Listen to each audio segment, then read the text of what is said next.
On n'attendra pas les retardataires parce que on a une conférence bien chargée avec M. Varin aujourd'hui. Donc, pour ceux qui ne me connaîtraient pas, Noémie, je suis directrice générale des Amis propriétaires de Maisons anciennes du Québec. Mais là, je pense qu'on commence à se connaître un peu tout le monde. Et aujourd'hui, mon support technique, c'est Lydie Dieck qui le fait. Donc, elle est coordonnatrice au développement numérique et aux communications. Voilà. Notre fidèle Daniel passe le bâton de pèlerin, on peut dire, transfère la relève là, dans ses activités de bénévolat au sein de l'APMAC. Donc, on le remercie pour toutes ses nombreuses présences. Il est là, je sais, je l'ai vu se connecter, mais il est discret. Donc, on le remercie pour toutes ces années à nos côtés, de sa présence soutenue, de son œil de lynx qui voyait toutes les petites erreurs possibles et améliorations souhaitables, surtout au site Internet, puis à toute autre chose d'ailleurs.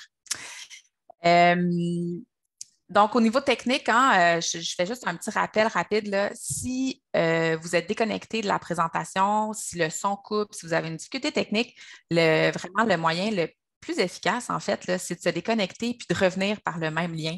C'est bête, mais souvent, ça règle le problème.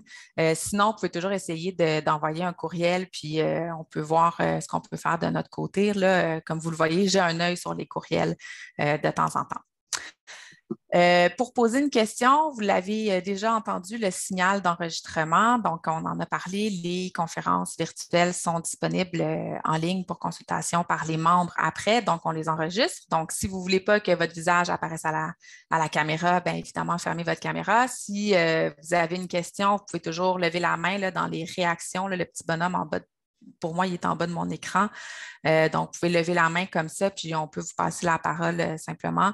Vous ouvrirez votre micro à ce moment-là. Sinon, vous pouvez aussi écrire dans le chat là, la conversation, puis je me ferai votre voix. François accepte de prendre les questions au fur et à mesure, mais je veux quand même préciser que si c'est une question qui est très spécifique à votre cas, peut-être que la meilleure solution, c'est d'envoyer un courriel détaillé à l'adresse info@maisonancienne.qc.ca pour avoir une réponse du groupe conseil. Parce qu'aujourd'hui, la présentation donc, sur la restauration, c'est une présentation du groupe conseil dont fait partie François Varin.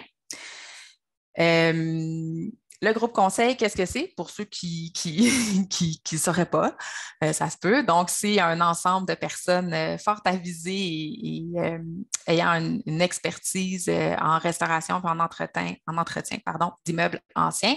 Donc, vous pouvez simplement écrire avec une question spécifique sur votre propriété.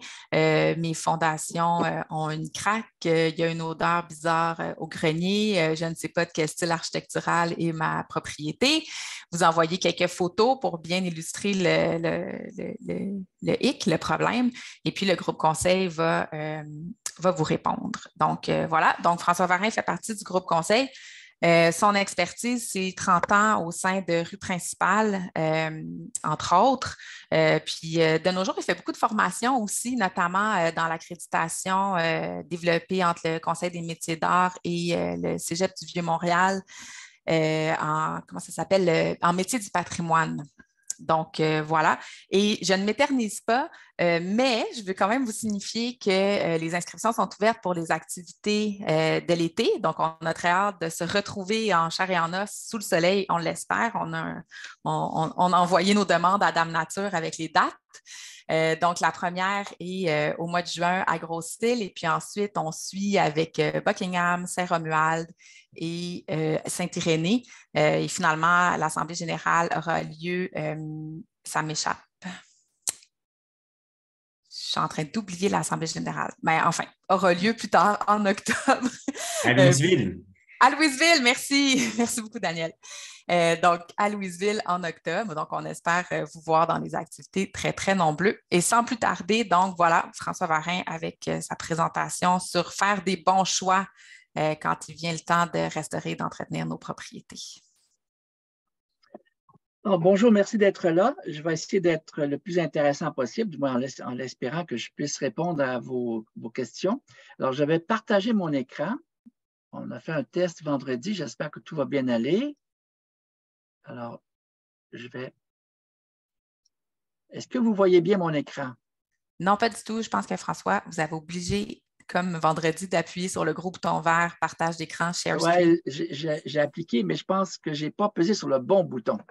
Je l'ai posé à côté de la petite flèche qui est à côté. Alors, partager. Là, vous Voilà. devriez le voir. Là, ça doit fonctionner là. On a beau faire des Nous tests, y hein? sommes. On a beau faire des tests. Alors là, est-ce que vous voyez bien? Tout est beau? Parfaitement. Parfait. Oui. Alors, donc, c'est un peu une suite. Je reprends quand même des diapositives de ce que j'ai fait l'an dernier, juste pour replacer un peu en contexte, remettre en contexte ce que je vais dire aujourd'hui. Alors, vous vous souvenez, j'avais parlé de la question d'élaboration du dossier de projet quand on fait une restauration. Rappelez un peu les étapes qui étaient essentielles quant à moi, bien sûr, que toujours en fonction du bâtiment qu'on a, puis en fonction aussi de nos ressources.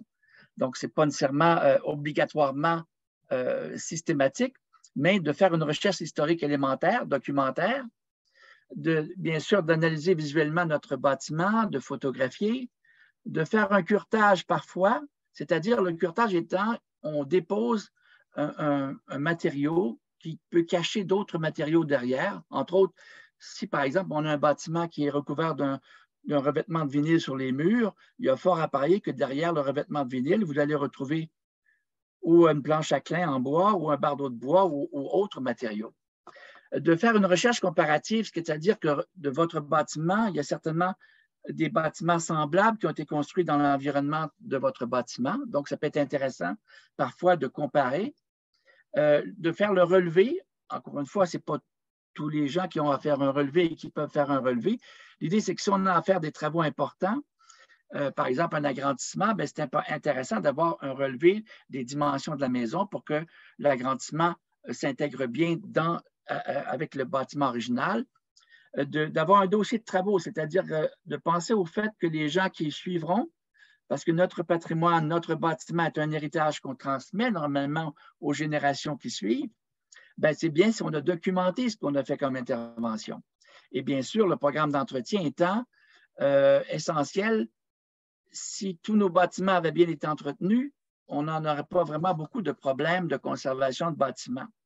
Et ça veut dire que le programme d'entretien, de faire en sorte qu'on connaît les matériaux, qu'on sait quelle est leur fréquence d'entretien, qu'on devrait respecter le plus possible. Alors, dans le contexte où on doit intervenir sur un bâtiment, toujours ce qui est intéressant ou important quant à moi, bien sûr, c'est ma perspective. Je fais partie du groupe conseil, mais c'est un peu ma perspective que je vous présente ici. C'est toujours d'exécuter une intervention minimum. C'est-à-dire que ce n'est pas qu'on ne fait pas grand-chose, c'est que ce qu'on fait, dans le fond, dès qu'on va au-delà du doute, on s'abstient. C'est-à-dire qu'on ne doit pas aller trop plus loin que ce qu'on peut vraiment justifier, documenter.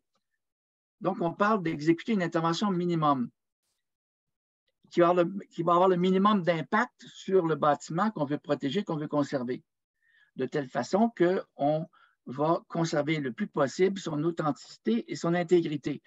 Dans le domaine de la restauration, au niveau des professionnels qui œuvrent dans le domaine de la restauration, on parle beaucoup de ces deux concepts-là, d'authenticité et d'intégrité. Alors, j'ai un peu défini ce que ça voulait dire. Toujours la question est que ce que nous avons comme bâtiment porte des témoignages qui sont vrais. Donc, si par exemple, on met des volets sur des ouvertures, des volets qui, une fois refermés, n'occultent pas entièrement l'ouverture, ce n'est pas authentique. Quand on mettait des volets, ils refermaient entièrement pour masquer entièrement toute l'ouverture. Donc, on ne parle pas de faux volets. Les faux volets ne sont pas authentiques. L'intégrité, c'est dans quel état notre bâtiment nous est parvenu. Est-ce qu'il a perdu des éléments en cours de route? Et donc, la recherche historique devient intéressante et essentielle pour voir un peu ce qui a été modifié, ce qui a été altéré au fil des années. Je donne un exemple de ce que je vous dis ici en termes d'authenticité et d'intégrité. Prenez la photo du haut, qui est donc au début du 20e siècle. C'est un bureau de poste dans la municipalité de Sainte-Croix.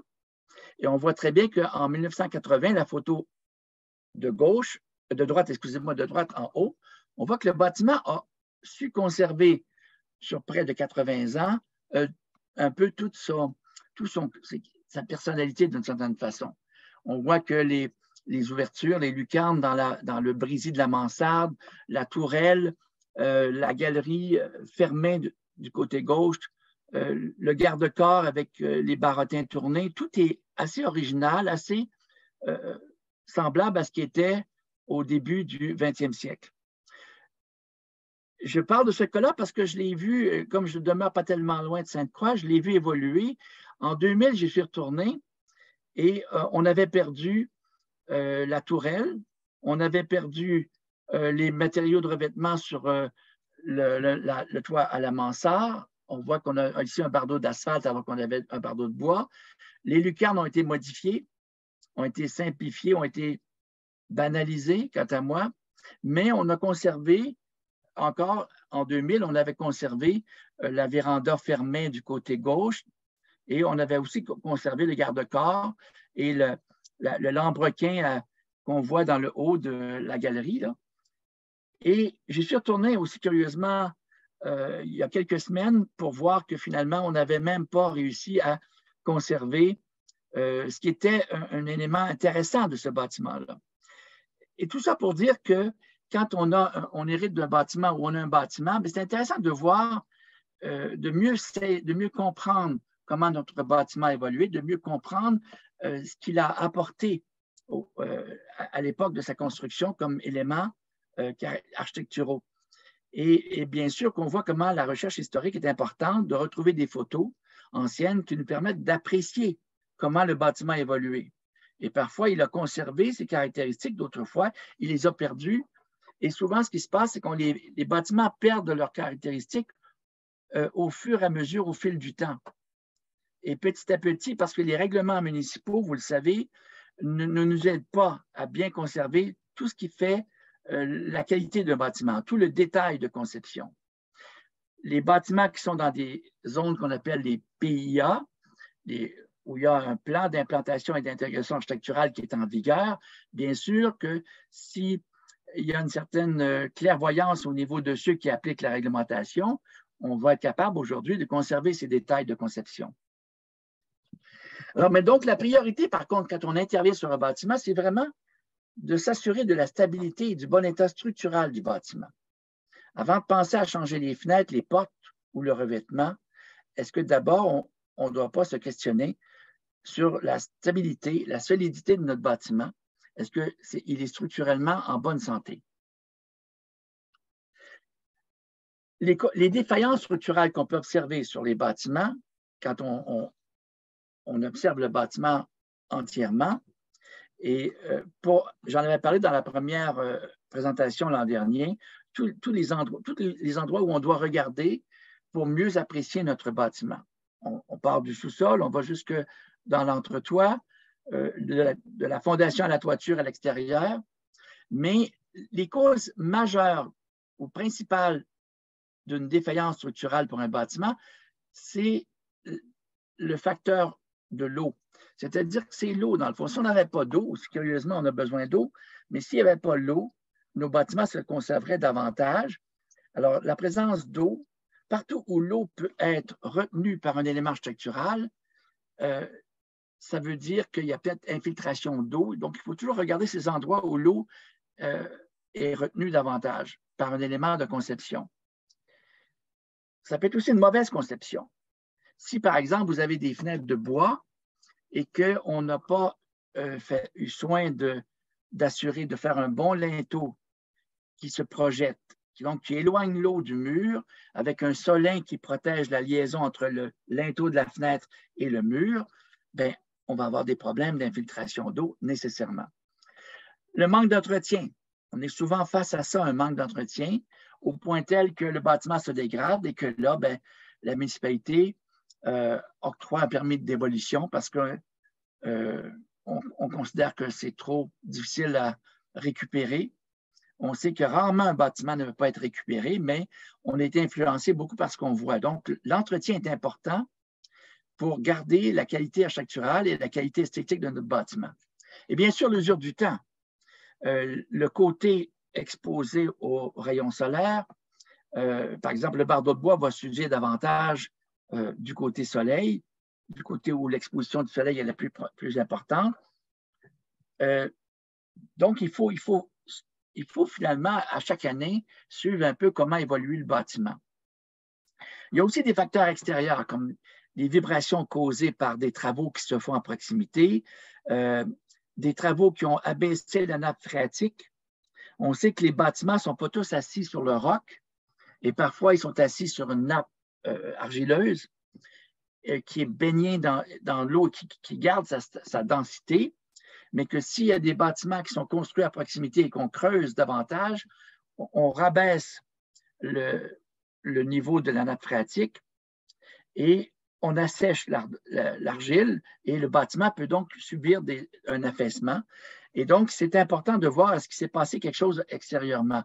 J'ai été invité à aller voir un bâtiment il y a quelques mois où ce qui se passait, c'était qu'il y avait une circulation de camions très lourds, répétée, continuelle, parce qu'il y avait une carrière pas tellement loin, et la maçonnerie se fissurait. Et donc, les vibrations se répercutaient de la rue au bâtiment. Et donc, c'est clair que s'il n'y avait pas une situation qui changeait au niveau de la fréquentation de la rue par le camionnage lourd, bien que les problèmes allaient continuellement s'aggraver. Alors, il faut faire une bonne analyse, une bonne investigation pour justement reconnaître tous les troubles qui peuvent affecter la stabilité du bâtiment. Quand on regarde les fondations, on regarde s'il n'y a pas des traces de fissuration, des traces d'affaissement, etc. L'enveloppe, partout où l'eau risque de s'accumuler, de risquer de s'infiltrer. J'ai parlé du dessus des ouvertures, le linteau, mais ça peut être aussi la toiture d'une galerie. Ça peut être aussi une logette, la toiture d'une logette. Ça peut être un plancher de galerie où il n'y a pas une légère pente, ce qui fait que l'eau est gardée sur le plancher de la galerie et la galerie, les planches risquent de pourrir.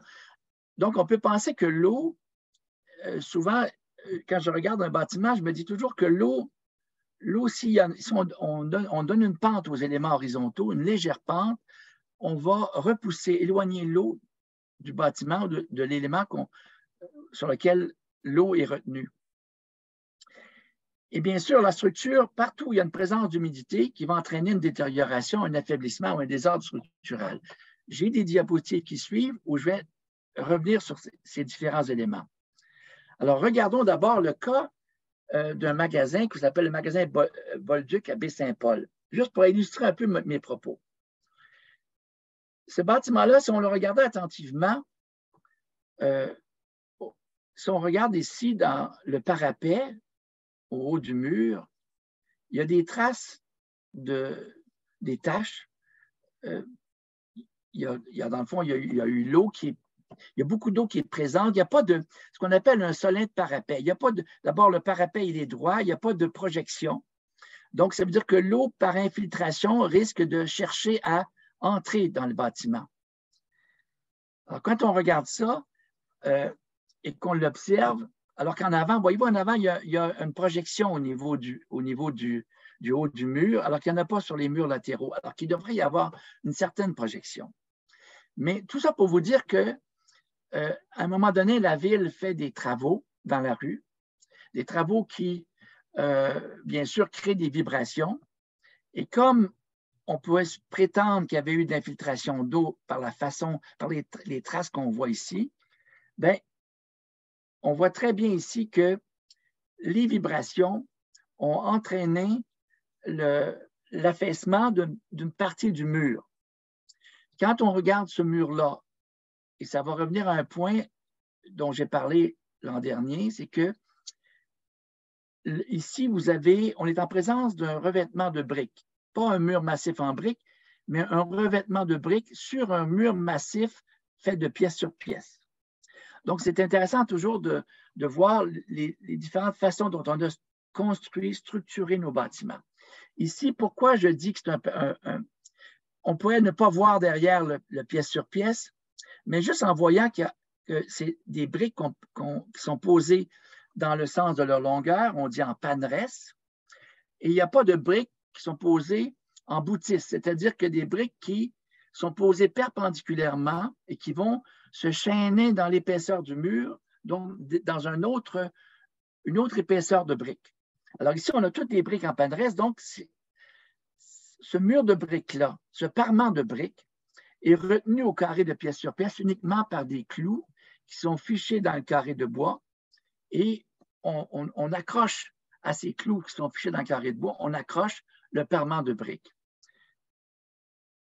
Alors donc, ce qui s'est passé, c'est que les vibrations ont entraîné l'affaissement entièrement de tout le parement de briques sur un des murs. Et vous avez ici une photographie ancienne qui montre donc l'état dont je vous ai parlé dans la première diapositive.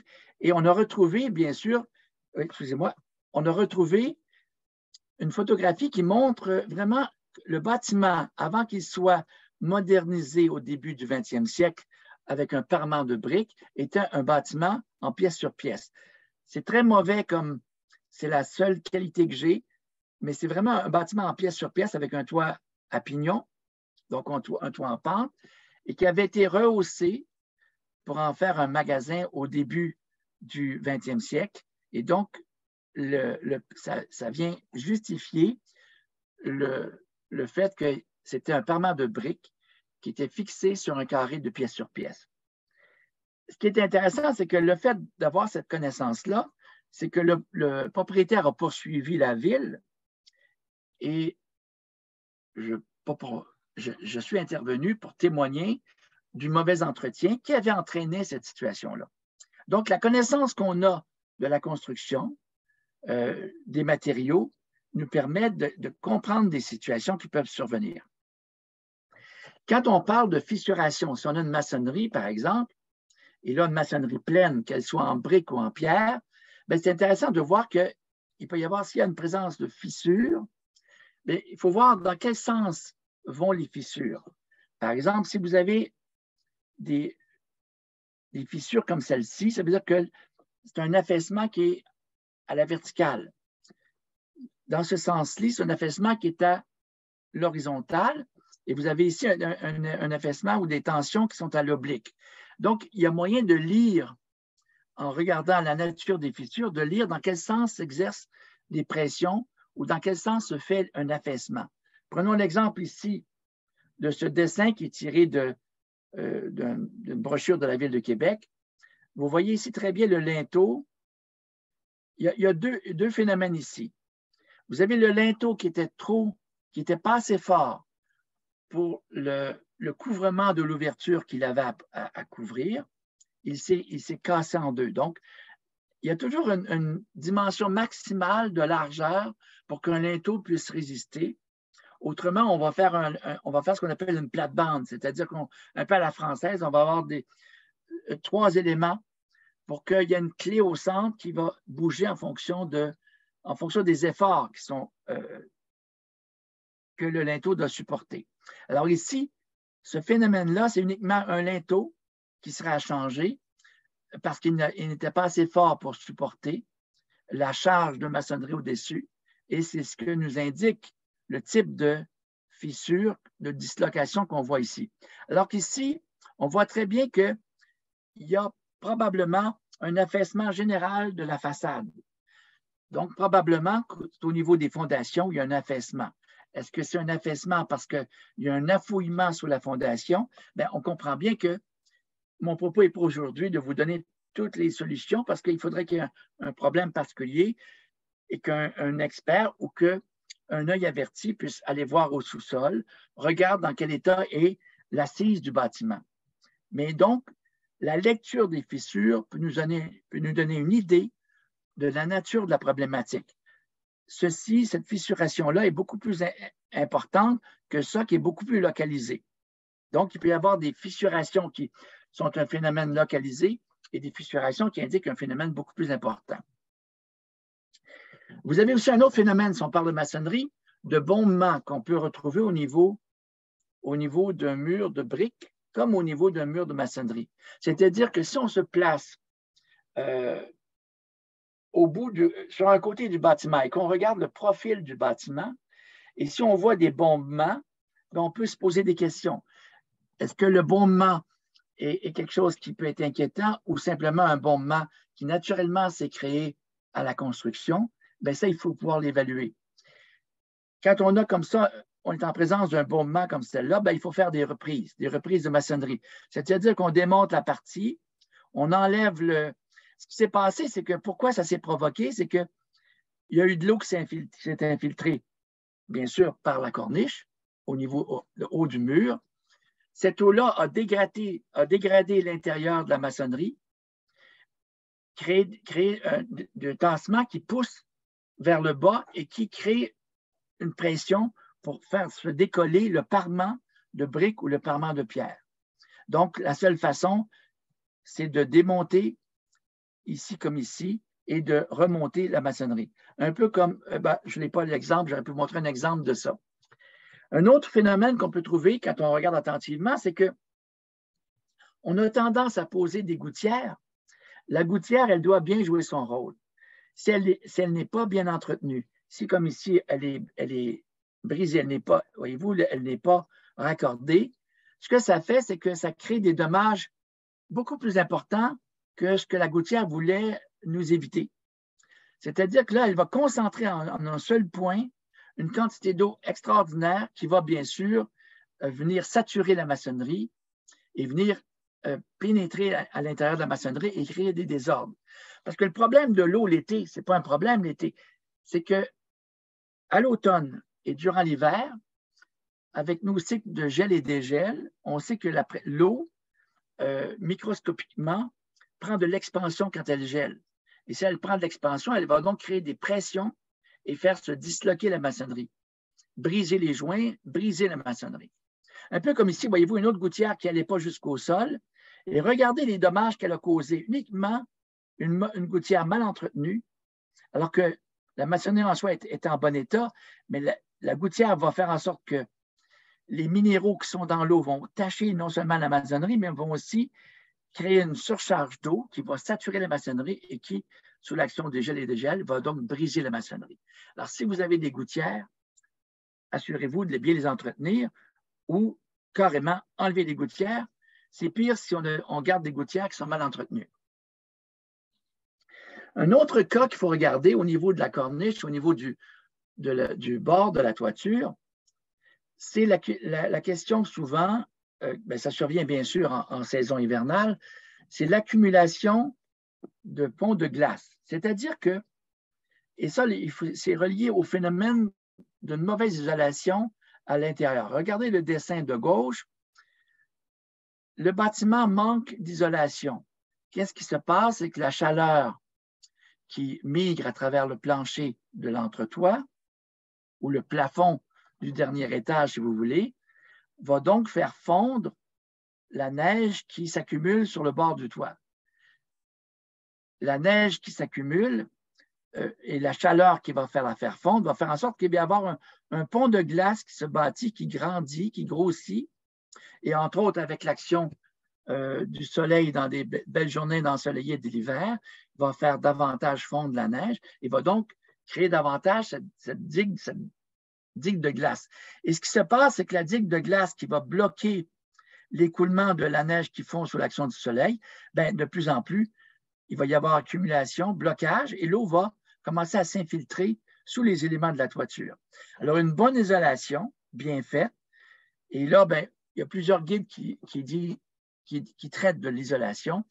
Une bonne isolation va empêcher la chaleur de migrer à travers la toiture et va donc garder votre toiture en bon état. Si on regarde maintenant la charpente, souvent on voit et c'est intéressant d'aller voir dans l'entretoit de nos maisons, on n'a pas l'habitude d'y aller souvent dans l'entretoit de nos maisons.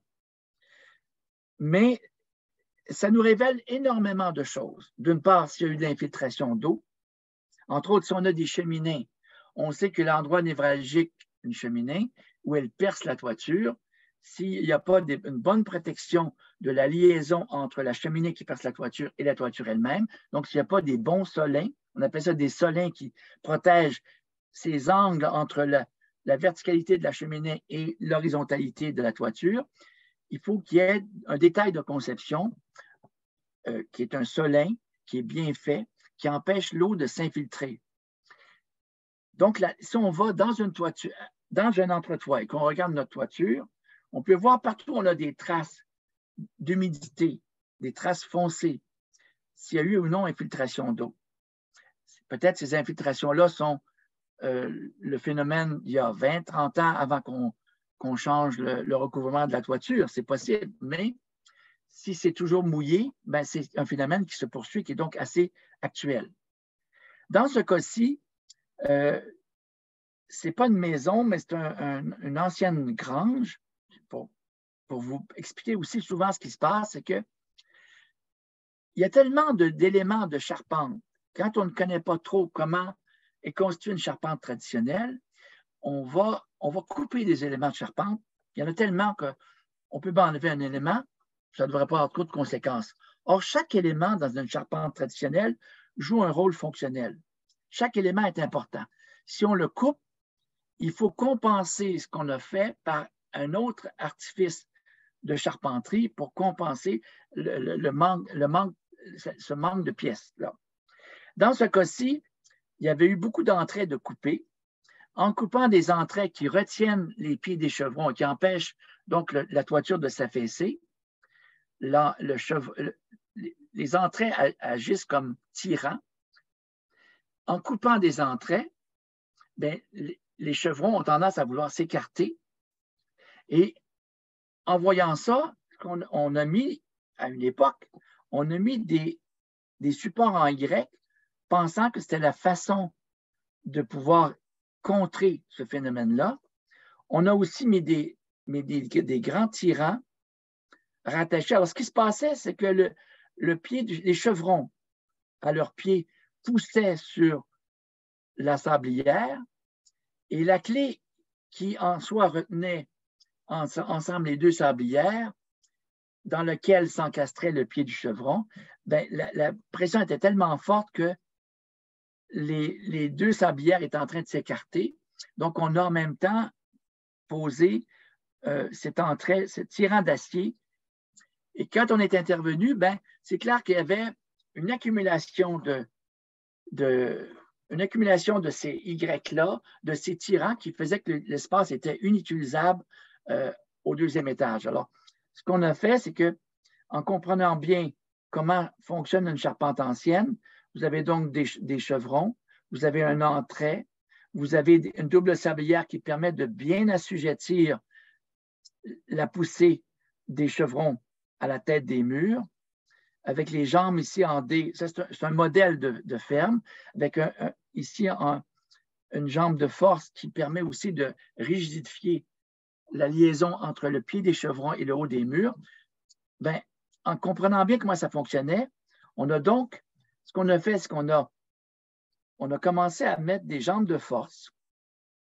D'abord, réparer le haut du mur, remaçonner l'entre-deux sablières, remaçonner, poser donc des jambes de force partout, remettre en place les entraits et mettre des potelets et des aisseliers pour, bien sûr, assurer la rigidité de cette ferme, de ces fermes, parce que c'est pour redégager l'espace. Et on a enlevé, voyez-vous, tous ces tirants qui étaient là, on a pu les enlever en compensant le fait que les entrées avaient été coupées sur ces fermes-là. Et il y avait bien sûr des chevrons qui s'étaient brisés, donc on a aussi fait des réparations des chevrons avec des traits de Jupiter. Et ici, indiqué qu'en charpenterie, il y a un ensemble d'assemblages qui existent et qu'un bon charpentier qui connaît la charpenterie traditionnelle va pouvoir intervenir pour faire les réparations qui s'imposent. Quand on regarde les fondations, bien sûr, on peut avoir des fondations de maçonnerie de pierre, de béton, de blocs, de briques. Alors, c'est important de regarder attentivement la fondation. Ce qui se passe au niveau de la maçonnerie, c'est que les pièces de bois, la maçonnerie accumule beaucoup d'humidité et que les pièces de bois qui s'encastrent dans le mur de maçonnerie vont donc être affectées par cette présence importante d'humidité. Voyez-vous, ici, la poutre à l'origine, cette poutre-là, le niveau de le dessous de la poutre était à ce niveau-ci. Il y a de la pourriture qui s'est installée et il y a eu un affaissement. Ce qui veut dire que quand on intervient, on peut soit remplacer entièrement les poutres ou venir les supporter avec des Y comme ça. Et là, ce n'est pas du tout le même phénomène que les Y que je vous ai montré dans l'entretoit. Là, on est au niveau du sol. Là, vraiment, le Y est avec un poteau, les Y étant pour trianguler la liaison du poteau avec la sole. Là, ça joue vraiment son rôle structural, un bon rôle structural. Ce qui est aussi important, c'est d'assurer, souvent dans nos sous-sols, c'est qu'il y a beaucoup d'humidité dans le sous-sol parce qu'on a fermé les soupiraux. Vous savez que dans une maison traditionnelle, les soupiraux doivent être ouverts l'été pour ventiler l'humidité qui s'accumule en belle saison. L'hiver, on ferme les soupiraux avec raison pour pas que la neige pénètre. Et l'hiver, dans nos sous-sols, c'est toujours habituellement sec. Donc, le problème ne se pose pas. C'est que si on n'ouvre pas les soupiraux avec des moustiquaires qui permettent à l'air de circuler, il y a beaucoup d'humidité qui s'accumule, des champignons qui peuvent se développer, des insectes qui peuvent infester. Et donc, c'est important d'ouvrir les soupiraux l'été. Mais si on est dans une situation où on a eu de l'affaissement, des éléments, des poutres qui sont pourris ou dégradés, avariés, on peut bien sûr supporter les extrémités qui rentrent dans la maçonnerie avec des Y comme j'ai montré, mais on doit aussi refaire des empattements pour des poteaux qui vont soutenir notre plancher, parce qu'on sait que si ça s'est affaissé au niveau du sous-sol, ça s'est répercuté jusqu'au dernier étage.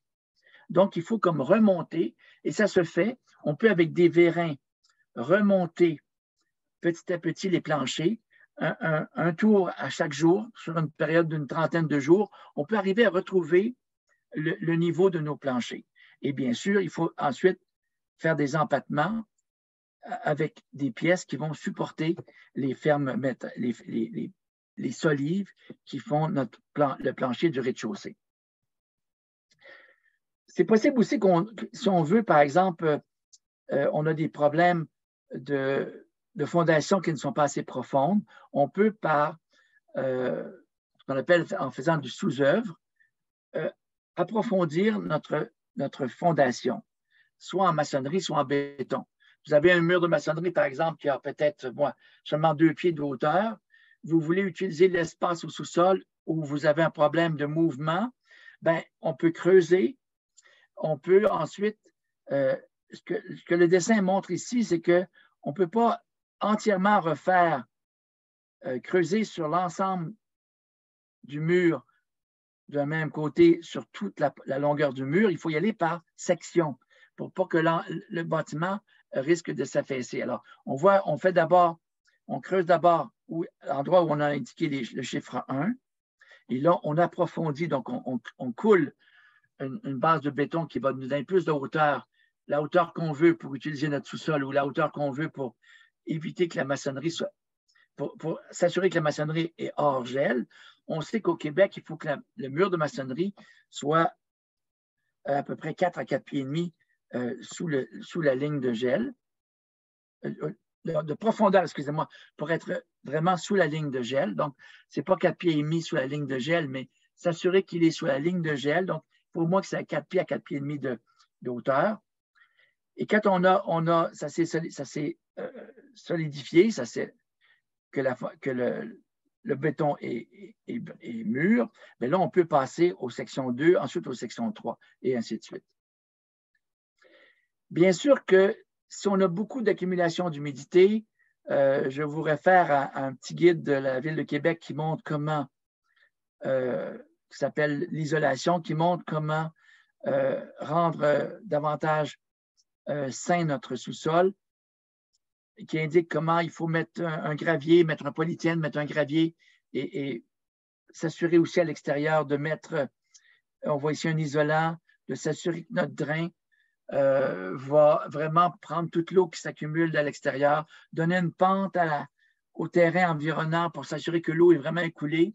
Donc, c'est toujours se garder en tête que l'eau va couler dans le sens d'une pente qu'on lui donne. Alors, autant l'aménagement autour d'un bâtiment, autant une tablette de fenêtre, on doit donner une pente à nos éléments. Donc, je ne m'attarderai pas sur ce détail-là parce que ça pourrait prendre plusieurs minutes pour expliquer, mais les petits guides maîtres d'œuvre de la Ville de Québec sont bien faits et je vous invite, de fait, c'est celui sur les fondations, je vous invite à les consulter, ils sont accessibles en ligne. La toiture, bien sûr, quel que soit le revêtement de notre toiture, ben, des problématiques peuvent être propres à chacun de ces modèles-là. J'ai ici des tableaux que j'ai faits qui montrent un peu, et ça c'est intéressant, je ne vais pas les regarder tout en détail parce que vous allez pouvoir les consulter sur la présentation qui est filmée, qui est enregistrée, mais je montre ici les différents types de matériaux qu'on retrouve sur nos toitures, autant les matériaux traditionnels que les matériaux contemporains. J'ai voulu jouer le jeu de montrer aussi quelles étaient les performances des matériaux contemporains, mais on comprend bien que dans le cas d'un bâtiment ancien, c'est toujours préférable de faire appel, d'utiliser des matériaux qui sont propres à l'histoire et à l'historique, à l'époque et au style de notre bâtiment. Mais par contre, ici, ce que j'ai montré, c'est que le prix au pied carré, ça c'est en 2022, donc c'est assez récemment. La durée de vie normalement, et si ce matériau-là, il est éco-responsable. Et ça, c'est intéressant de voir que, bien sûr, l'ardoise, c'est un matériau noble c'est de la pierre, un matériau naturel, et c'est clair qu'il est éco-responsable de matériaux. Alors que le copolymère, ben, c'est des produits de l'industrie chimique. Ben, moi, je n'aime pas beaucoup d'étoiles à ce matériau-là. Maintenant, c'est ma perspective, bien sûr, de voir que dans une ère où on se préoccupe de diminuer notre empreinte, notre empreinte, oui, c'est ça, écologique, ben, on devrait rechercher des matériaux qui durent dans le temps, qui sont des matériaux davantage écologiques. Les tuiles de fausse ardoise, ben, encore une fois, c'est des produits à base de ciment Portland, d'agrégats de fibres de verre, les tuiles de pneus recyclés. On voit ici le métal, bien sûr, le métal. Moi, je donne 5 étoiles au métal parce que le métal, si on l'entretient, notre toiture, il n'y a aucun déchet sur une période minimale de 60 ans. Donc, quand on fait le choix des matériaux, ce n'est pas uniquement celui qui nous coûte le moins cher aujourd'hui, mais c'est celui qui va nous durer le plus longtemps, dont le cycle de vie est le plus long, donc qui nous offre le meilleur rapport qualité-prix. Alors, c'est clair que si on revient à ce que les restaurateurs ou les gens dans la conservation du patrimoine disent habituellement, des matériaux qu'on appelle des matériaux nobles, qui ont fait leur preuve, qui sont les matériaux qu'on a utilisés traditionnellement. La pierre, la brique, le bois, le métal. Tous ces matériaux-là, pour moi, sont des matériaux 5 étoiles. Les tuiles de terre cuite, c'est moins fréquent ici au Québec, mais on a des bâtiments qui en ont.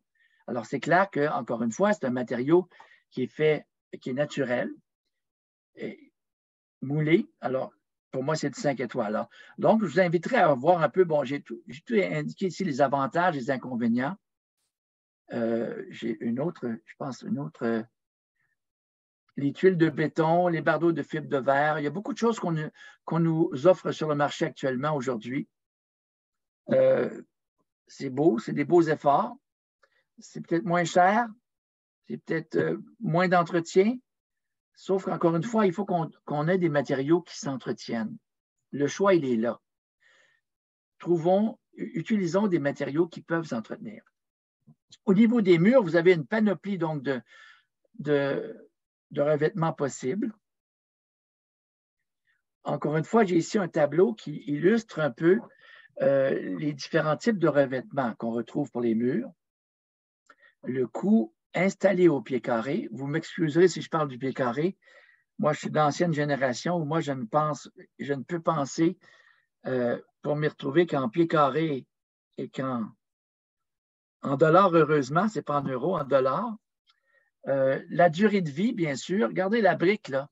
C'est le meilleur matériau. Si vous avez un mur de briques, entretenez-le, c'est le meilleur matériau.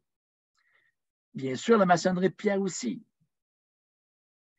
Mais bien sûr, les pierres de plaquage, les pierres reconstituées, la brique de béton, c'est des choses qui ont une durée de vie moins longue. L'enduit, le crépi, sur une maçonnerie, bien sûr, on sait qu'on doit reprendre régulièrement. La planche de pain, on sait qu'aujourd'hui, l'industrie nous offre des planches de pain teintes en usine, dans les meilleures conditions, une garantie de 5 ans contre la pourriture, 50 ans contre la pourriture, 25 ans pour la peinture. Le bardeau de cèdre, bien sûr, que s'il est bien entretenu, pour les murs, on parle pour les murs, 80, 100 ans sans problème. Et ça, c'est un matériau éco-responsable. Il ne faut pas avoir peur de l'utilisation du bardeau de cèdre sur les murs. L'eau sur un mur n'est pas retenue, elle coule jusqu'au sol. Sur une toiture, c'est autre chose. Il y a l'accumulation de neige, il y a une présence importante d'humidité parce que la neige est retenue sur la toiture. Le bardeau de cèdre sur les toitures, il y a beaucoup plus de méthodes de construction qu'on doit utiliser aujourd'hui pour rendre ça possible. Mais c'est possible toujours. Il y a des propriétaires qui le font et le groupe conseil éventuellement pourra donner des conseils là-dessus, comment s'assurer que notre toiture de bardeau de cèdre va résister à travers le temps. Je parle ici du bardeau de cèdre parce qu'on est dans les revêtements muraux, du bardeau de cèdre posé sur les murs. Il n'y a aucun problème, aucune crainte à y avoir. Bien sûr qu'il y a du Canexel. On sait que le Canexel, qui était le seul choix qu'on avait jusqu'à il y a 20-25 ans peut-être, c'était un bon choix parce qu'en apparence, mais dans les faits, c'est de la colle. Dans les faits, c'est quelque chose qui ne dure pas longtemps, qui se dégrade au bout de 15 à 25 ans. Donc, ce n'est pas un bon choix si on parle d'avoir le meilleur rapport qualité-prix. Prenons des matériaux qui s'entretiennent. Le Canexel ne peut pas s'entretenir. Quand on met du Canexel ou qu'on met du vinyle, c'est parce qu'on ne veut pas avoir d'entretien à faire.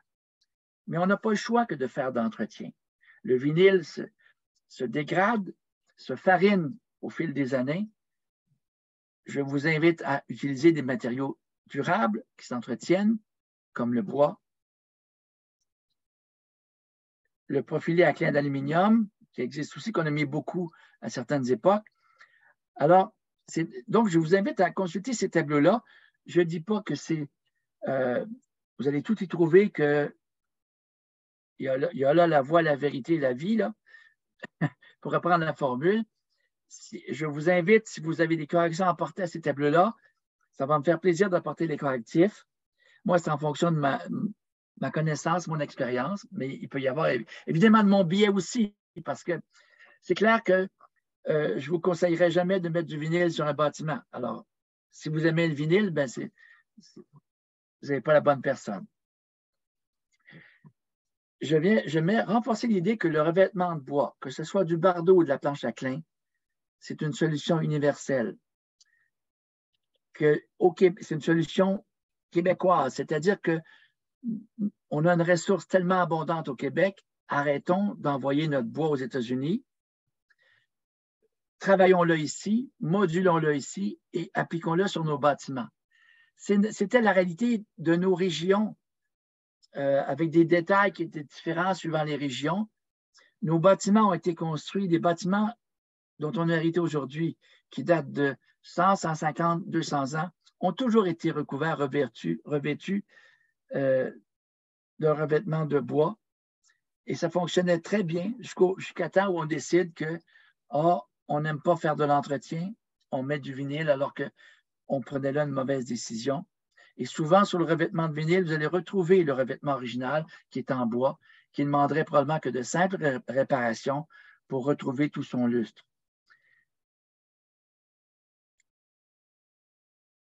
J'aimerais insister sur le fait que, par rapport à l'avantage du bois, 1 mètre, et ça, ce n'est pas moi qui l'a calculé, ce sont la Coalition pour le bois. 1 mètre cube de bois, c'est 1 tonne de moins de CO2 dans l'air et que ça libère 0,7 tonnes d'oxygène. Ça requiert moins d'énergie à façonner que d'autres matériaux. C'est donc beaucoup moins polluant. Fabriquer une poutre de bois, ça émet seulement, pour la fabrication, tout le mécanisme mis en place, 6 kg de CO2. Alors qu'une poutre de béton émet 76 kg, une poutre d'acier, 101 kg de CO2 dans tout le processus de fabrication. Alors, c'est intéressant de voir que le bois, l'utilisation du bois dans tous ces états sera toujours la meilleure solution dans le cas de nos bâtiments traditionnels. En plus que le bois, dans ses grandes dimensions, a une capacité isolante, une forme de capacité isolante. Vous avez beaucoup de façons d'installer le bois sur les murs. Dans le fond, si je résume, pour moi, le bois sur les murs, le bois pour la structure, la tôle pour les toitures. C'est notre réalité au Québec. Le bardeau aussi, si on l'installe avec des méthodes aujourd'hui qui sont des méthodes éprouvées. C'est-à-dire que le bardeau de bois, à l'origine, sur nos bâtiments, il était fendu. Un bardeau fendu, les fibres ne sont pas coupées, ne sont pas exposées, les fibres naturelles du bois qui sont dans le longitudinal.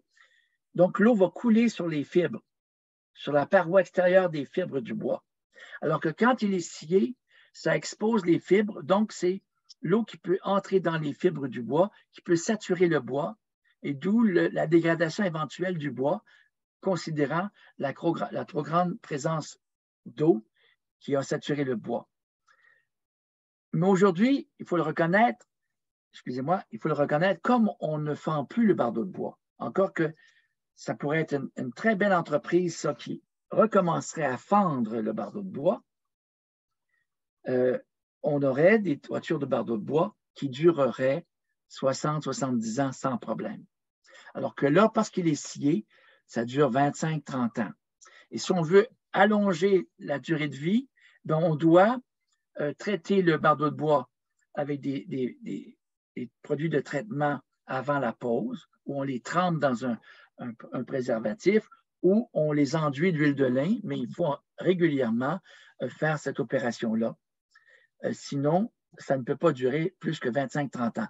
C'est pour ça que je vous dis que tout dépendant de d'où est votre bâtiment, dans quelle région vous êtes, bien, la toiture de tôle à la canadienne, la toiture de tôle à baguette sont aussi des façons de faire les toitures qui sont propres au Québec, du moins, entre autres canadiennes. Vous savez que la tôle à la canadienne n'existe nulle part ailleurs qu'au Québec. À travers le monde, il n'y a rien d'autre comparable à notre tôle qu'on appelle à la canadienne. On aurait pu dire à la québécoise, mais peu importe. Elle s'appelle à la canadienne.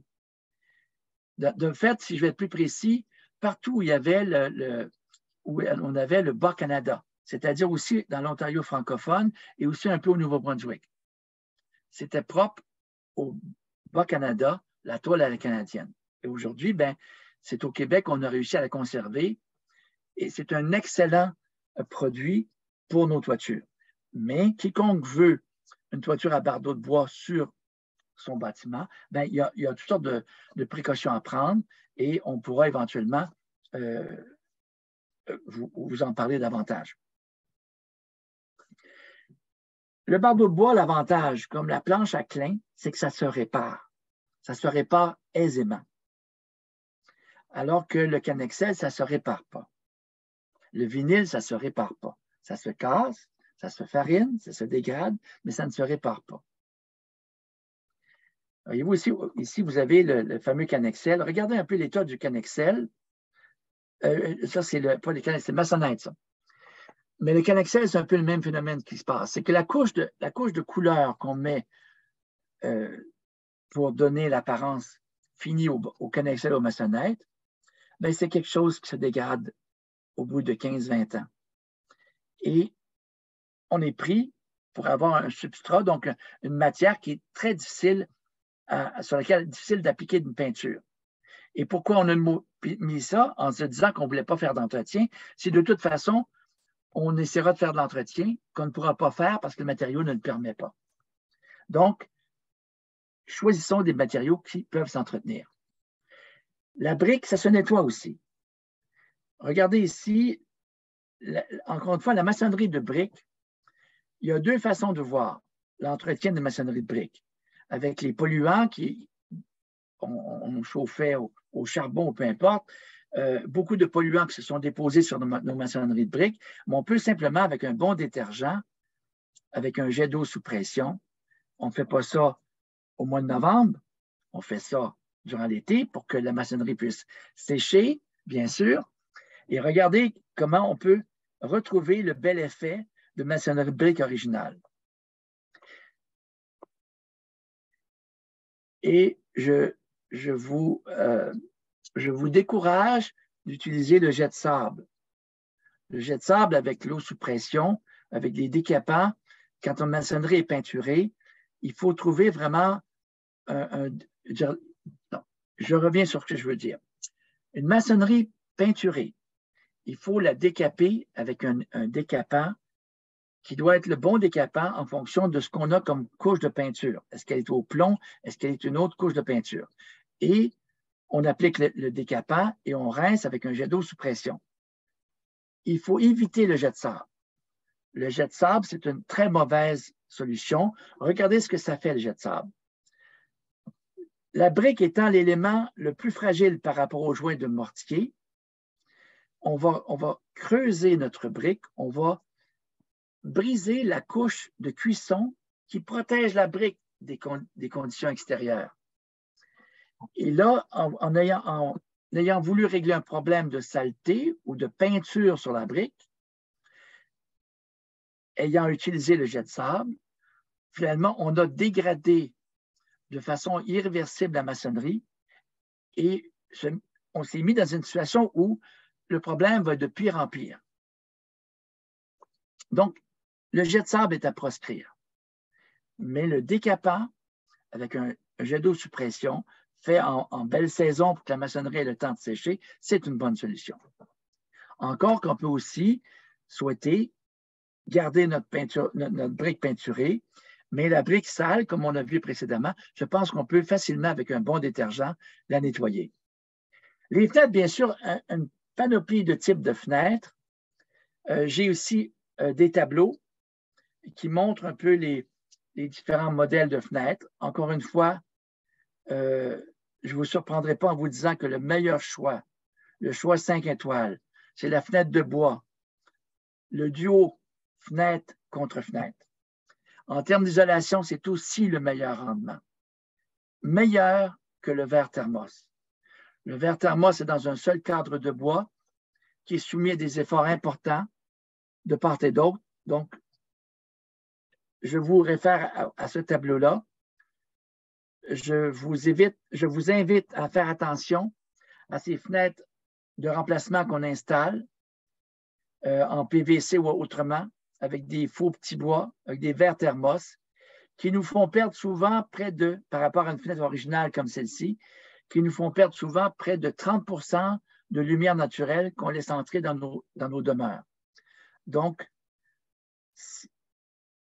réparons nos fenêtres, elles peuvent se réparer les fenêtres.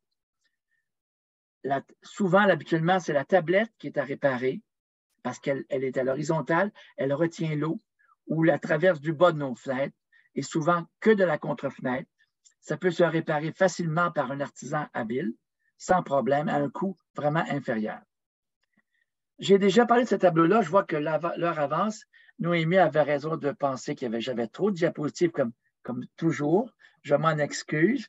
Mais comme j'en ai déjà parlé sur la présentation précédente, je vous réfère à la présentation précédente, mais vous avez quand même le tableau qui montre les choix qu'on devrait préférer quand on a à faire un changement, s'il y a un changement nécessaire d'être fait. J'ai aussi parlé de cette situation-là, que le meilleur rendement énergétique, c'était la fenêtre avec la contre-fenêtre. Je vous réfère à ce diagramme-là que vous pouvez regarder en revoyant la présentation ou celle de l'an dernier. Quand on garde les garde-corps, parce que souvent, c'est un phénomène qu'on voit aussi souvent, j'en ai aussi parlé l'an dernier, le meilleur choix, c'est de s'inspirer, encore une fois, de ce que nos ancêtres faisaient. Ces systèmes-là, avec des barreaux qui sont rapportés contre une main courante, qui est un 2/6 sur le camp, c'est un très mauvais détail de conception. L'eau s'infiltre ici, l'eau ici pénètre dans le bois. Alors, la meilleure façon, c'est toujours que les barreaux soient sous une main courante, que la main courante soit taillée avec un profil arrondi pour que ça évacue l'eau, que la lisse sur laquelle viennent reposer les barreaux, le pied des barreaux, soit avec une pente orientée vers l'extérieur, toujours pour repousser l'eau. Vous savez que si un aisselier ou si un élément de détail de vos galeries se brise, est à réparer, ce qui est rare, ben on voit ici, on peut très bien en découper dans des pièces de dimension appropriée. La question d'isolation, j'en ai parlé l'an dernier. Juste un clin d'œil encore une fois. Il faut cesser de penser que ce sont nos murs le problème au niveau de l'isolation. Le problème, il est au sous-sol. Le problème, c'est autour des ouvertures. C'est le calfeutrage du cadre, pas de la fenêtre, mais du cadre. Avec le temps, ça s'est dégradé, ou si on perd de la chaleur par l'entretoit. Alors, je vais terminer avec les 3 autres diapositives, je crois. Je vais juste voir, je pense bien. J'en ai bien trop encore une fois. Beaucoup trop de diapositives. Je m'en accuse sincèrement. Mais ça, c'est moi, ça. Je ne me donne pas. Alors, quand on a à faire une recherche de matériaux de bonne méthode, bien, il faut prendre le temps de bien identifier les entrepreneurs, les artisans compétents. Mais le prérequis, quant à moi, plus on va avoir une bonne connaissance de notre bâtiment, plus on sera documenté sur l'espérance de vie des matériaux, sur quel serait le meilleur rapport qualité-prix, bien, plus on va être équipé pour être capable de reconnaître et d'accepter quels sont les bons substituts pour le travail qu'on veut faire. Et on va pouvoir faire les meilleurs choix. Je vais terminer avec cet exemple-là et de fait, vous avez les exemples, mais je vais rapidement y passer à travers, vous pouvez les revoir. Voyez-vous ici, c'est un bâtiment où il y avait été peinture en briques. Il y avait quelque chose ici qui n'était pas très intéressant comme transition entre le rez-de-chaussée. C'est un commerce qui est au rez-de-chaussée. Et on a, encore une fois, la photographie ancienne nous montrait ce que c'était. Donc, c'était intéressant de montrer, dans le fond, que tout était là pour nous guider. Donc, de décaper la brique, de refaire un peu la transition entre le rez-de-chaussée pour marquer et de bien identifier la vitrine d'une façon spéciale sans avoir à travailler l'ensemble de la corniche de rez-de-chaussée pour en faire comme une espèce de pagode chinoise qui n'avait aucun rapport avec ce type d'architecture. Des exemples ici, comment ce n'est pas coûteux quand on choisit un bon matériau et quand on ne remet pas en question l'ensemble du bâtiment. On voit ici l'état avant, le dessin qu'on a fait pour suggérer d'utiliser le clin de bois et le résultat final. Un autre exemple ici, où on a proposé un clin de bois au lieu d'avoir du Canexel ou je ne sais pas ce que c'était exactement, un élément qui était très mal intégré. Donc, souvent, ce n'est pas que de faire un ajout, de faire un agrandissement, ce n'est pas ça qui est une mauvaise idée. C'est comment on l'intègre. C'est là où tout se joue, dans le détail. On peut faire ce qu'on veut, somme toute. Tout est dans la façon de le faire pour que ça respecte l'esprit architectural du bâtiment original. Et bien sûr que si je suis propriétaire de ce bâtiment-là, si je veux vendre à ma retraite ce bâtiment-là, me faire un fonds de retraite, je n'aurai pas grand-chose. Alors que si je vends ça, je vais pouvoir tripler ce que je peux aller chercher comme valeur de revente. Donc, c'est important de réfléchir au choix des matériaux. Un autre exemple ici, un exemple à Saint-Placide où les gens voyaient ce bâtiment-là qui était en mauvais état et pensaient que, n'étant pas en mesure d'identifier les problèmes et des solutions acceptable et possible, mais on pensait que c'était un bâtiment qui était mûr pour la démolition.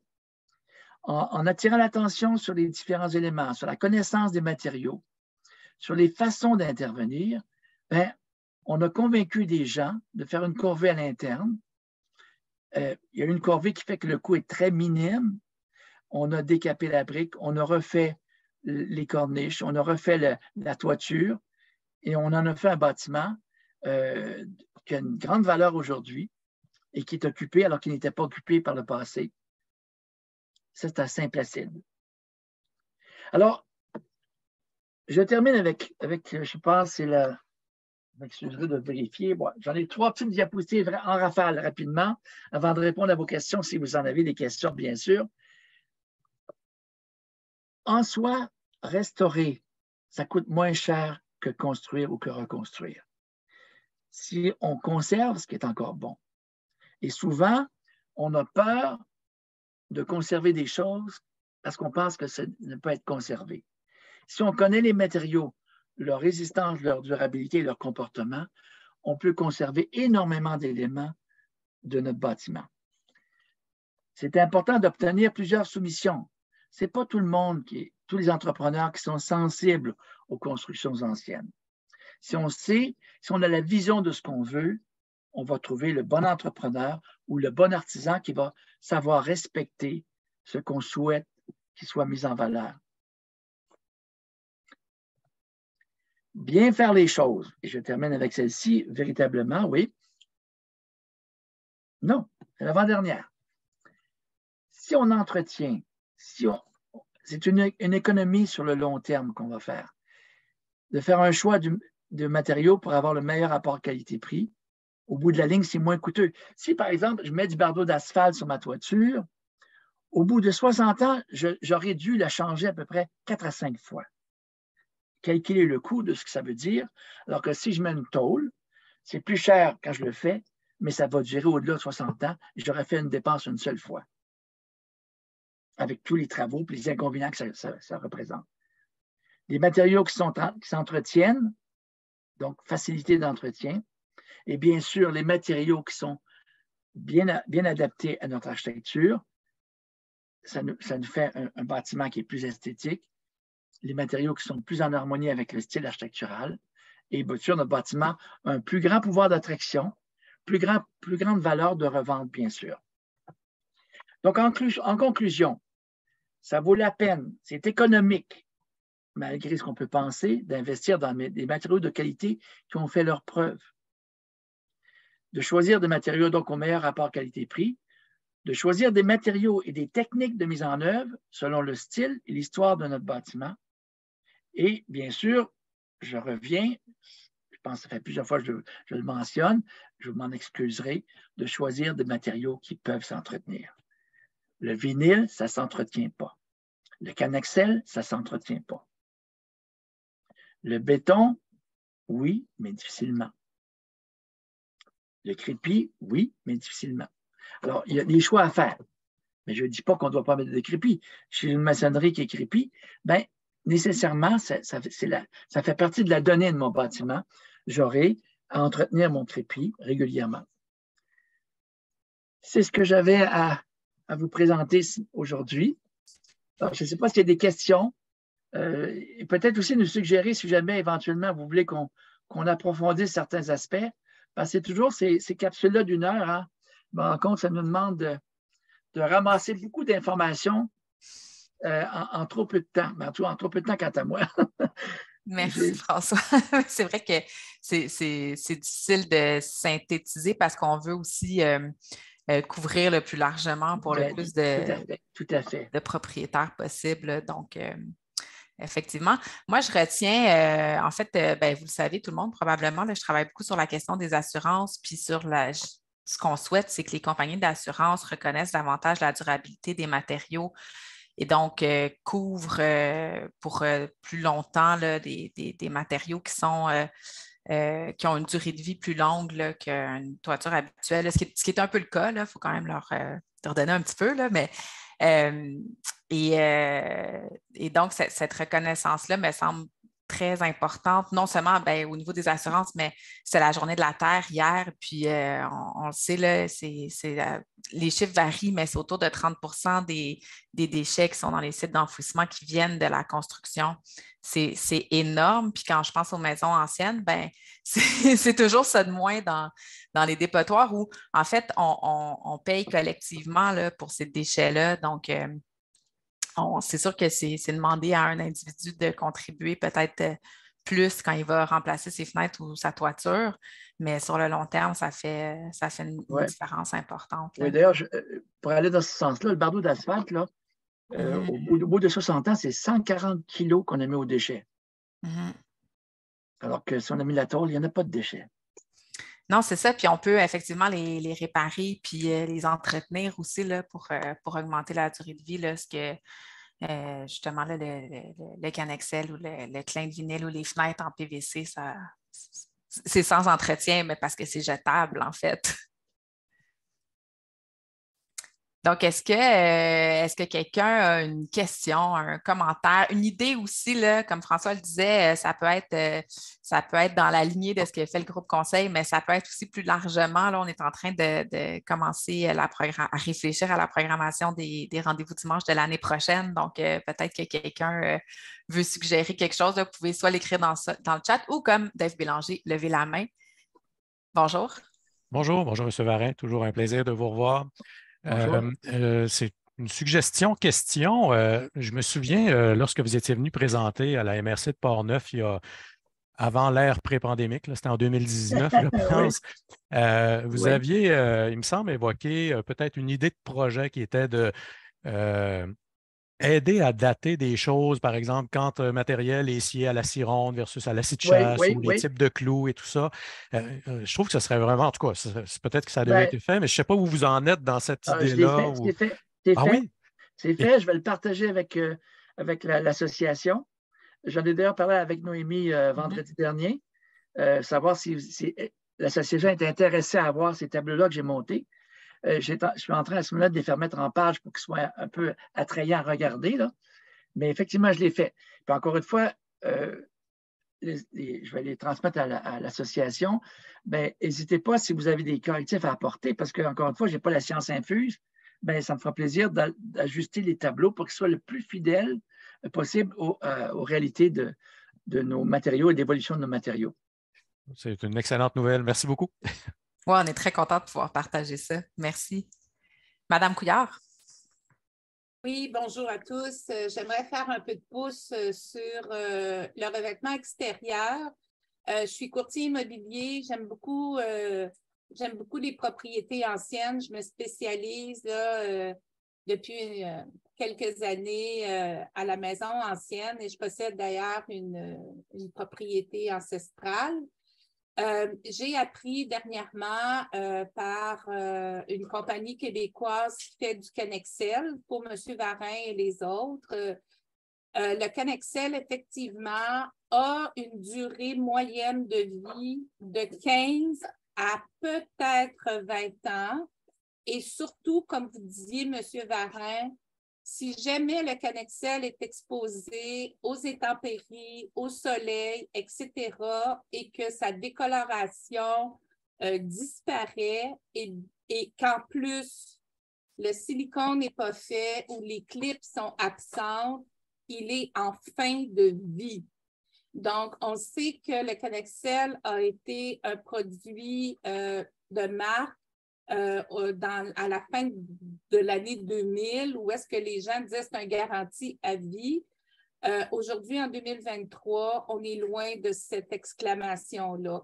Alors, il faut faire attention justement à savoir quand on arrive à choisir, comme là, moi, en ce moment, sur mon ancestral, je suis en déclin de bois et puis je dois... pas l'annexe, mais la véranda en arrière de l'annexe, parce que c'est comme ça des fois. Je dois choisir un revêtement et je suis en recherche, comme vous disiez, par rapport à ça. Mais suite à l'information que j'ai eue professionnellement concernant le Canexel, je l'ai rejeté. Bravo, bravo. Je me suis dit, non, ça ira pas là, pas du tout. C'est pas pour une grande, c'est pas grand, mais je veux dire quand même, des fois, pour des bâtiments secondaires, on veut garder un look, on veut pas. Mais je voulais surtout faire du pouce sur le fait que la Canexel, on est loin maintenant, aujourd'hui, en 2023, d'une garantie à vie ou 20-25 ans. Le producteur de Saint-Laurent, c'est les productions Saint-Laurent qui sont faites dans la région de Mascouche. C'est un gros producteur. Puis il m'a dit 15 ans maximum. Fait que je vous partage cette information-là concernant le Canexel. Merci beaucoup. Plaisir. Et félicitations pour votre choix. Oui, tout à fait. Madame Christine Veilleux, vous aviez la main levée.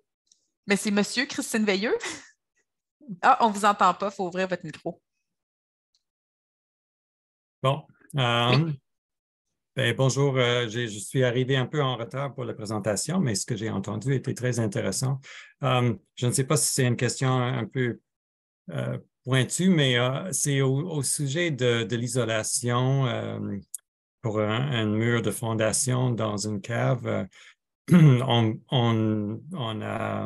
On voudrait pas mettre de l'uréthane et on a entendu parler dernièrement d'un enduit de chanvre qui est apparemment très employé en France. Et il y a 2 ou 3 artisans au Québec qui ont commencé à l'utiliser et qui a l'avantage de respirer, entre autres, ce qui est une des choses qui nous fait peur un peu avec l'uréthane. Je me demandais si vous connaissiez ce produit, si vous avez des commentaires à faire là-dessus. Non, je ne connais pas ce produit-là, mais je suis d'accord avec vous que l'uréthane, pour moi, c'est de la cochonnerie. C'est-à-dire que, d'abord, c'est un pur produit de l'industrie chimique. Dans nos époques, à notre époque, on est très soucieux de faire attention à nos déchets et à tout ça. Et l'inconvénient de l'uréthane, c'est que s'il y a un problème qui survient, on ne sait pas d'où il vient. Parce que mais ce n'est pas comme ça qu'on doit isoler nos maisons. On doit isoler nos maisons avec des matériaux isolants qu'on peut enlever facilement, replacer facilement et qui laissent effectivement le bâtiment vivre aussi. Parce que le polyuréthane giclé sur quelque chose, essayer d'enlever ça après, ce n'est pas possible. C'est de la cochonnerie. Alors, moi, c'est clair qu'on ne devrait pas utiliser ça. Maintenant, le chanvre, je ne connais pas le chanvre, mais je vous inviterai à aller sur le site, sur le web, cliquez Ville de Québec, fascicule maître d'œuvre.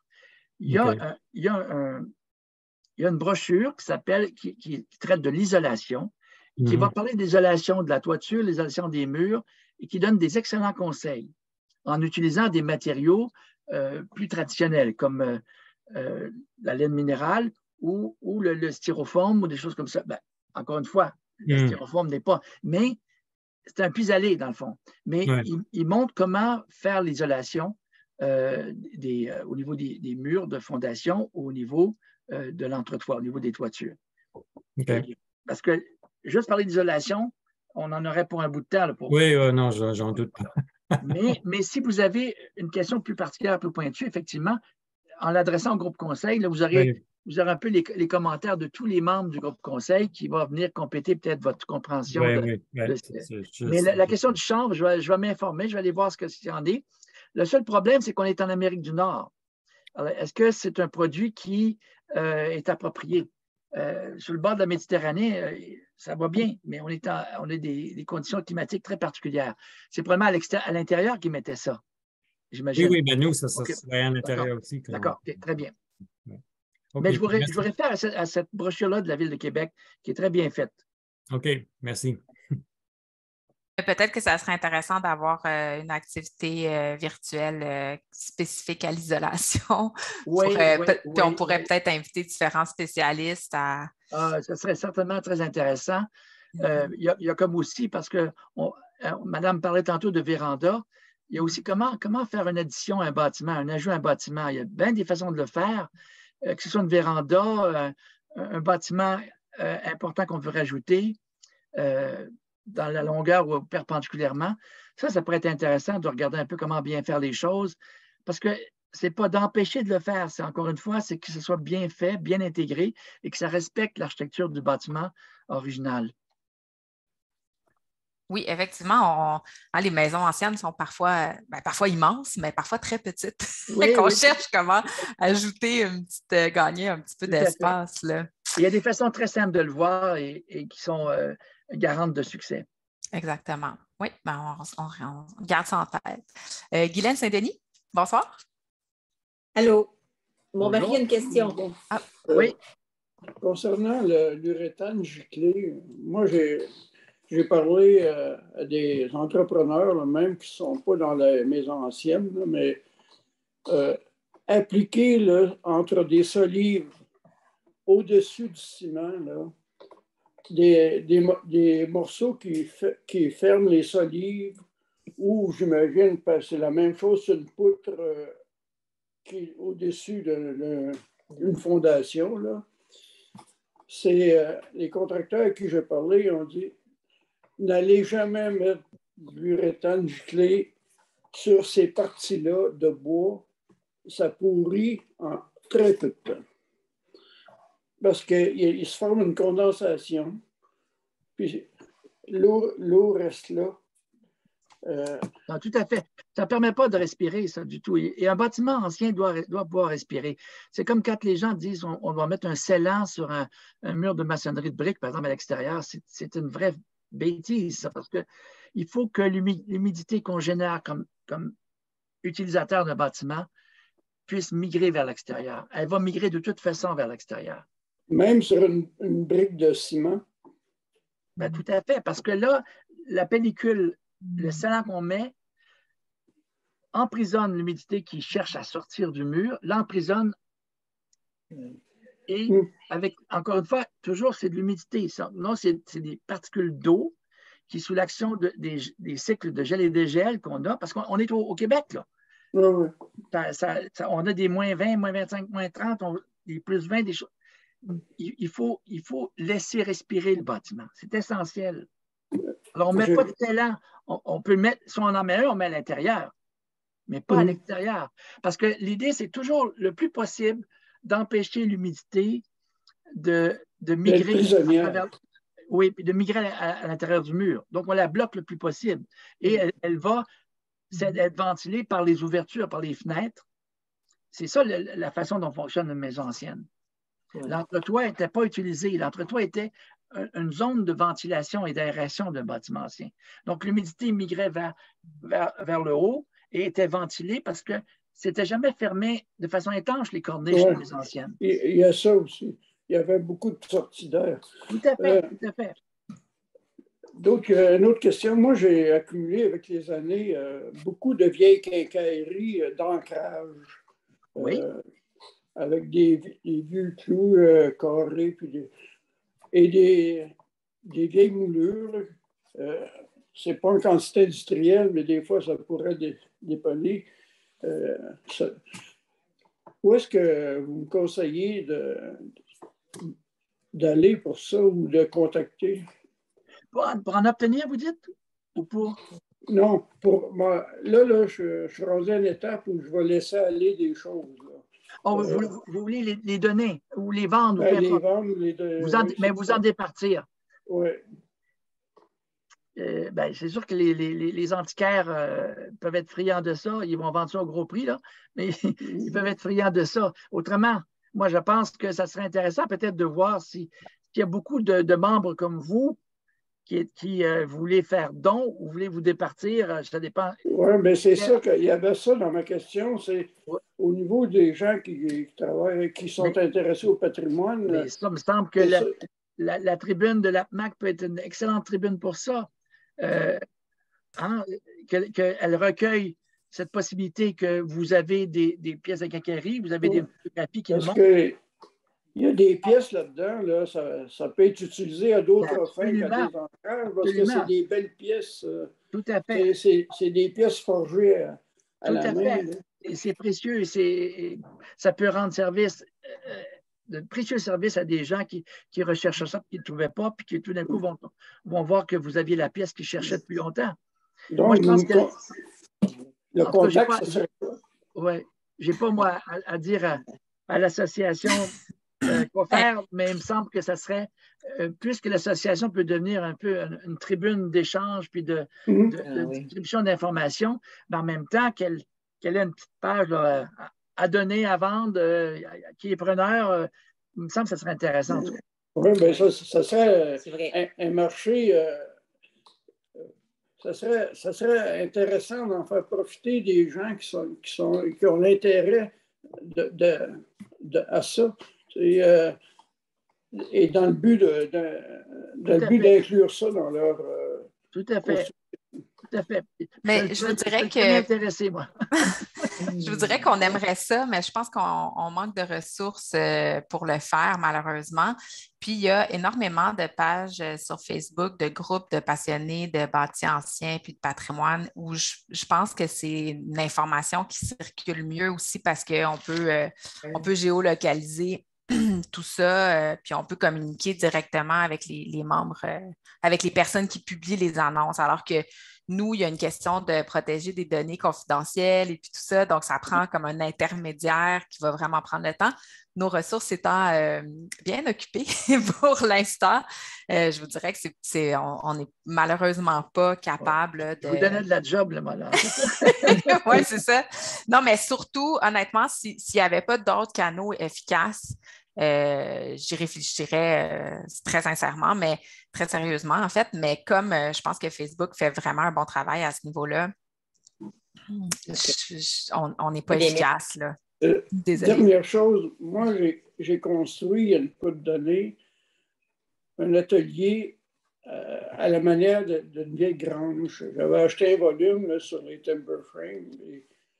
J'ai préparé mes morceaux. J'ai utilisé du vieux bois et du nouveau. J'ai utilisé l'information qu'il y avait dans le volume au niveau des portées, des proportions, de la façon de faire les mortaise, tenons.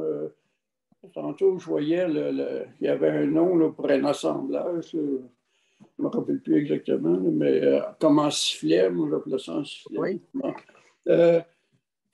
Et j'ai un paquet là, sur des photos à Internet. Des photos. J'ai un paquet pris par qui sont en banque, qui sont en banque d'un ordinateur, mais qui ont été développés en petit là, sur la procédure pour construire dans ce style-là. Si ça intéresse quelqu'un, moi, je ne suis pas sûr que je vais je pense que les mêmes sites dont parlait Noémie, là, si on pouvait, Noémie, peut-être, je pense d'ailleurs qu'un membre qui l'a demandé quels sont ces fameux sites de Facebook, peut-être de référence, là, ben, par la même occasion, je pense, autant des objets que des informations comme ça. Est-ce que tu serais capable de partager l'information dans le chat? Il y aurait de quoi faire un volume. Je la cherche en ce moment, oui. Normalement, on a quelques liens effectivement vers ces pages qui sont un peu plus spécialisées.